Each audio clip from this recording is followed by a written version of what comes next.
व्यासपीठावर उपस्थित मान्यवर सुज्ञ परीक्षक आणि आपण सर्व श्रोते हो, मी Vasanti Patil Putlaben Shah college of education Sangli या महाविद्यालय बीएडचं शिक्षण घेतेय। मी आज या विचार मंचावर विषय मांडतेय की आर्थिक साक्षरता हा विषय शालेय अभ्यासक्रमामध्ये का महत्त्वाचा आहे।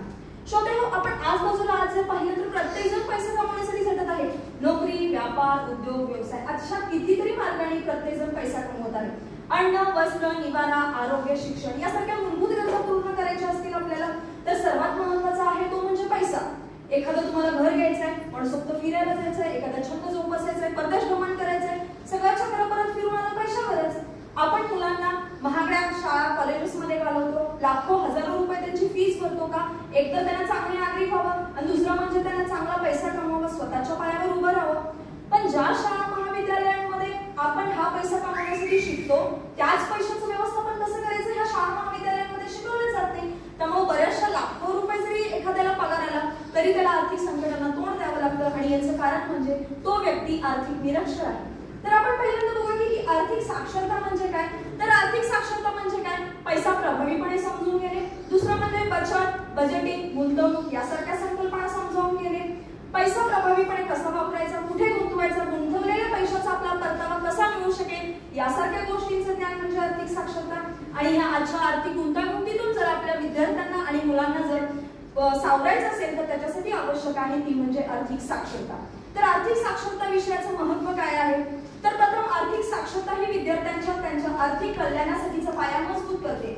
बजेटिंग, बचत, गुंतवणूक यासारख्या संकल्पना जर विद्यार्थ्यांना आयुष्याच्या सुरुवातीच्याच काळात कळाल्या तर ते निरोगी आर्थिक सवयी अंगीकारतील, बचतीची सवय लागेल त्यांना, अतिरिक्त खर्चाचे परिणाम समजतील, पैशाचं मूल्य समजावेल आणि हीच जाणीव त्यांना पुढे त्यांचा आर्थिक कल्याणासाठीचा पाया मजबूत करण्यास मदत करेल। आर्थिक साक्षरता विद्यार्थ्यांमध्ये जबाबदारीची भावना निर्माण करतं, जे की वेळेवर बिल भरणं असू दे, एखाद्या कर्जाचे परिणाम असू दे किंवा कर्ज घेतलेल्याच्या जबाबदारीची जाणीव असू दे। आणि हे जेव्हा ते आर्थिक आपल्या निर्णयांना प्राधान्य द्यायला शिकतात तेव्हा त्यांच्यामध्ये आर्थिक जबाबदारीची भावना निर्माण करते। तिसरं म्हणजे आर्थिक साक्षरता विद्यार्थ्यांच्या उद्योजकीय कौशल्यांना वाव देते। बजेटिंग असेल, आर्थिक अंदाज असेल, त्याचबरोबर आर्थिक व्यवस्थापन असेल यासारख्या गोष्टींशी विद्यार्थी जेव्हा परिचित होतील तेव्हाच ते उद्योजकीय कौशल्यांमध्ये वाढ होऊन उपक्रमांकडे वळतील। याचे एक उत्तम उदाहरण म्हणजे सावंतवाडी तालुक्याच्या जवळ एका छोट्याशा गावात प्रसाद गावडे नावाचा माणूस, जो की आज कोकणी रानमाणूस म्हणून प्रत्येकाला ओळखला जातो, त्यानं पर्यावरणपूरक पर्यटन या संकल्पनेतून जीवनशाळा नावाचा एक उपक्रम चालू केला असेल आणि तो असा आहे की नोकरीपेक्षा तो कितीतरी पटीने त्या व्यवसायामध्ये तो समाधानी आहे आणि ग्राहकांचे भरपूर त्याला प्रतिसाद मिळतोय। दुसरं म्हणजे आर्थिक साक्षरता विद्यार्थ्यांना आर्थिक फसवणूक असेल, सायबर क्राईम असेल यासारख्या संभाव्य धोक्यांपासून वाचण्यासाठी मदत करतो। अगदी सचिन तेंडुलकरने जरी सांगितलं रमी सर्कल खेळा आणि पैसा कमवा तरी त्यातले आपल्याला तोटा ओळखता आले पाहिजे। परवाच एक उदाहरण म्हणजे आर्टिफिशियल इंटेलिजन्सचा वापर करून प्रसिद्ध आपले जे काही पोलीस अधिकारी आहेत त्यांच्या चेहऱ्याचा वापर करून एका वृद्धाचे लाखो रुपये लुटले। 2020-21च्या काळात आपल्या सांगली जिल्ह्यात पिनॅमिक नावाच्या कंपनीने एका धुमाकूळ घातला होता, जे की ग्राहकांना 10% आर्थिक परताव्याच्या आमिषाने बऱ्याचशा लोकांचे लाखो रुपये लुटले। हे जे काही संभाव्य धोके असतील ते धोके प्रत्येकाला ओळखता आले पाहिजेत आणि आपण याच्यापासून कसं दूर राहिलं पाहिजे याच्यासाठी आवश्यक आहे ती म्हणजे आर्थिक साक्षरता।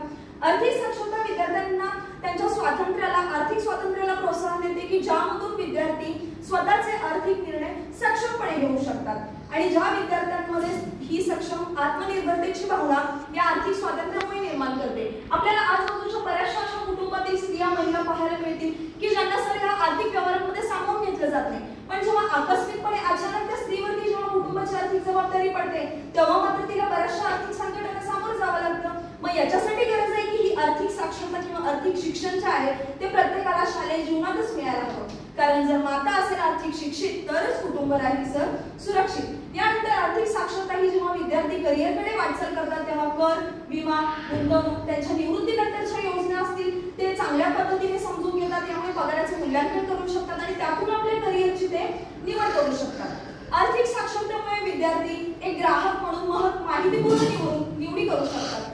एक तर एखाद्याला गाडी घ्यायची असेल तर 50 किंवा 45 लाख रुपये खर्चून फॉर्च्युनर घ्यायची तर राहिलेले 20-35 लाख वाचून आपण इर्टिगा घ्यायची, हे फक्त एक आर्थिक साक्षर असलेला विद्यार्थी चांगला जाऊ शकतो।